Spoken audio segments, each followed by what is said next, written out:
Yeah, I mean, efficient with his pitches. I mean, he was forcing them to swing the bat, and they weren't taking very comfortable swings at all.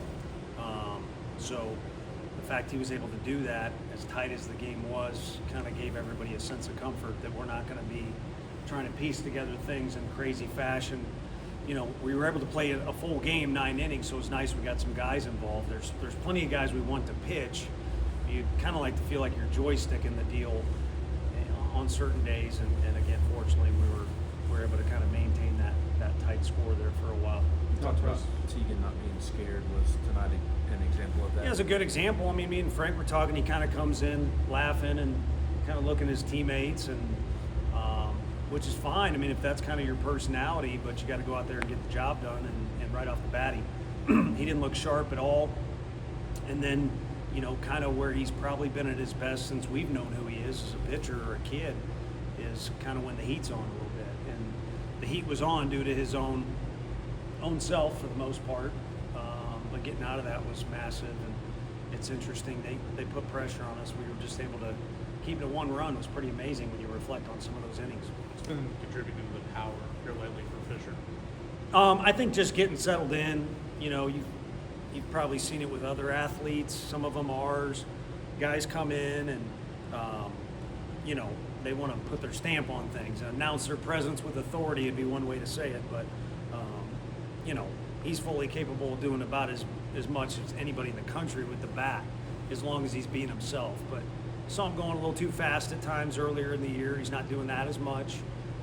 And then also people pitch around him. I mean, part of it is he's got a good eye, too. But people know he's a threat, so it's not like they're serving it up.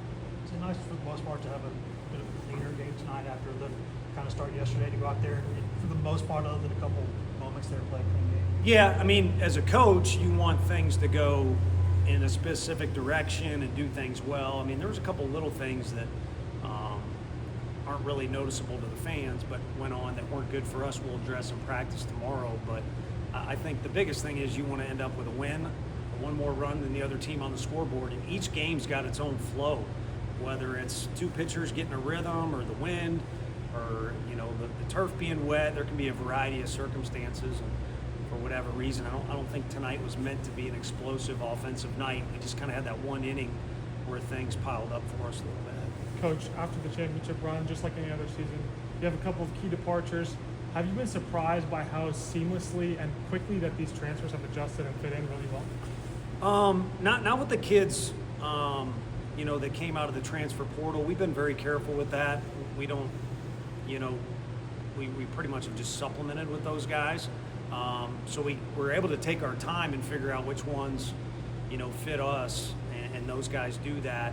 And then with some of the guys exiting, guys like Reese Chapman, I mean, there's only one KT, but there was also only one Jordan Beck. There's been a kind of nice sequence to who the next guy is. So we're blessed the portal guys fit. We're blessed our returners, like Ensley, are doing his thing or emerge into a bigger role and have done so well, like Marcus and Reese.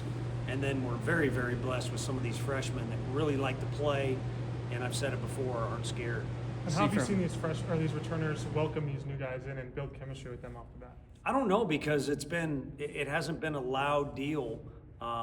It's, you know, been subtle is the easiest way to say it, but it's been consistent since August. A slow build of them building team chemistry. Last year, to be honest with you, it was just kind of right off the bat, it was like family, you know, and everyone uses that word in recruiting, family.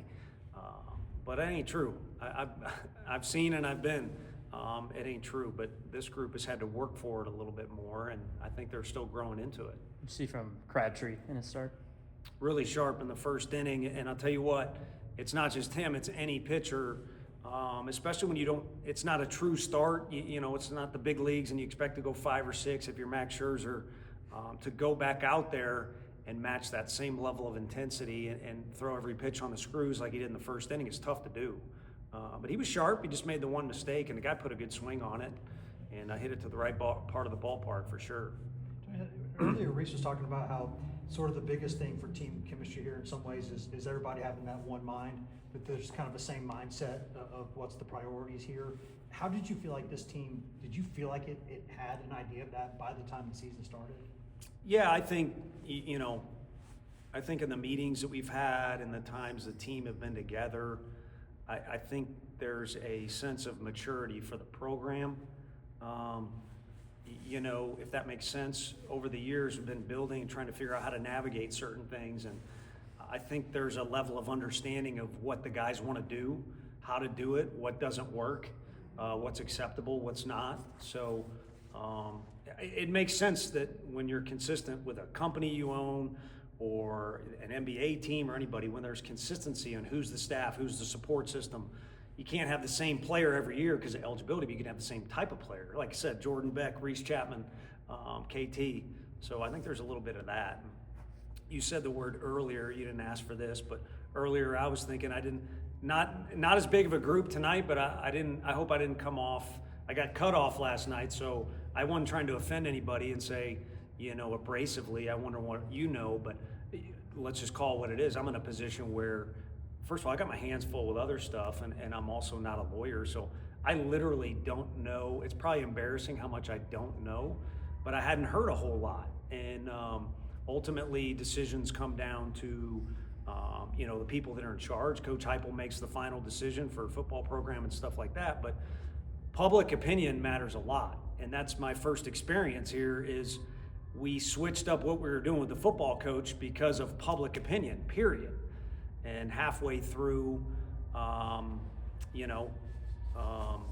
people said the presidency was decided on a guy doing podcast and adhering to the public opinion.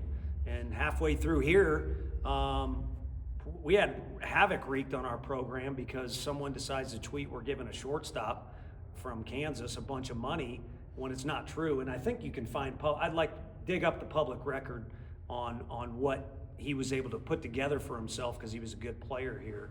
But everyone decides that's true, and it wreaked havoc. And players left, and team chemistry was hurt, and all kinds of other stuff. And so public opinion can sway you in a negative way or a positive way. And I just haven't heard a lot of that noise. I saw an ESPN article, which that's not local, and someone said Coach Neuheisel had some comments. That's not local. I just don't know if anyone's talked to the kid.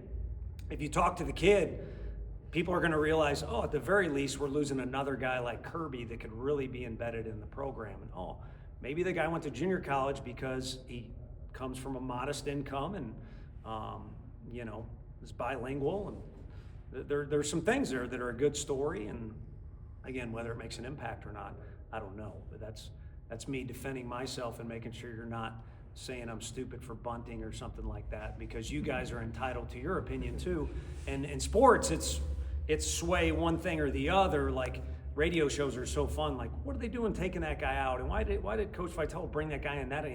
That's what's so fun about sports and what your guys' duty is. But when you talk about public opinion or why our country is so great is because the masses typically are looking out for what's right, what's fair, what's consistent, and what's right.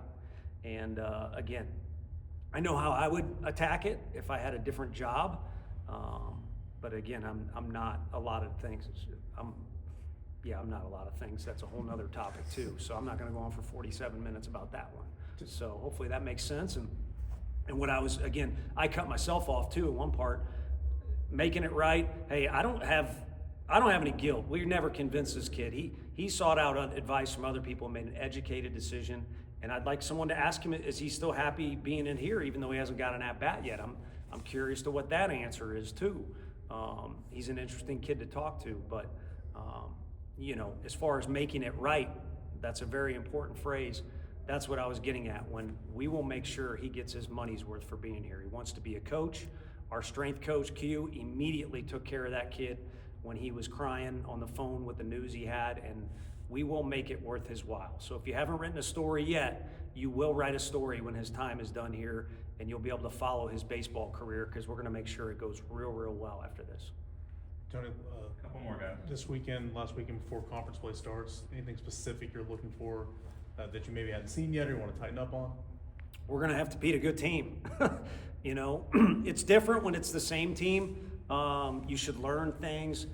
Last weekend was different too. It's so fun. Fun tournament, but this weekend is a team that has won close games. They've got one big name pitcher, but it's not a one-man staff. They got an entire pitching staff that throws strikes. It's not an SEC household name. If you follow basketball, you certainly know they've made the March Madness bracket before, but they got a really good chance of making a different bracket come May. So to beat a good team is really it, because we've gotten reps and we've moved guys around and everything, and some guys have been banged up and they're out, so other guys got to fill in. So there's plenty we'd like to learn if you really break it all down, but the biggest thing is beat a good team, and the first goal is to win the series. Have you all decided on whether you'll stick with the same pitching plan? No, but I know what you're getting at too. That's my other little tangent I thought of earlier today. You guys all want to ask about Russell, and I want you to ask about the other guy. I was So, gonna ask about Russell. well, that's I've already kept you here for a couple extra minutes anyway, so that kid's going to pitch for about 12, 15 more years, so he'll be fine. Another guy's down to literally the last leg, if that's a proper phrase. But now we'll go with what we've been doing, and T. Frank was Xavier. Kudos to them. Radford, same thing. We had T. Frank scrambling around down there. Combsy, same thing. So fortunately, we're not forced to use those guys. So it'll look similar to going into last weekend, but no weekend's the same. They've all got their own personality and kind of become their own thing, and we got a blank canvas on Friday. We'll see what we can put down on there. What does it say about Alberto to hear the news on Monday to get over there in the coach's box yesterday? He wants to coach, and so, he wants to get involved too. If you pay attention, it's kind of like Kirby. One of the reasons why fans really started to fall in love with Kirby first by our dugout, they notice how active he is and how good of a teammate he is. And the kid's got a big heart, and it makes sense. And I don't know, maybe I'll let you be the one. And Vance Honeycutt was, I'm going to read it to the team first tomorrow. Vance Honeycutt was a center fielder for North Carolina, arguably their best player, All-American kid, All-American player. And we were wavering on how far do we want to go with this thing in recruiting, because there was some uncertainty there. And Drew Beam, who's friends with Vance, asked him about Alberto, and the things he said, if I was Berto, I would take that over a trophy or ring any day of what Honeycutt said about him. To me, that's the ultimate thing, is to be a great teammate, but even better is for someone else to say that you're a great teammate. That goes on a lifetime, and not to be morbid, but it even goes on after your lifetime. Someone will break your home run record if you got that or anything else. So. Thanks, Coach. Thanks, everybody. Let's go. Okay. Thanks, Tony.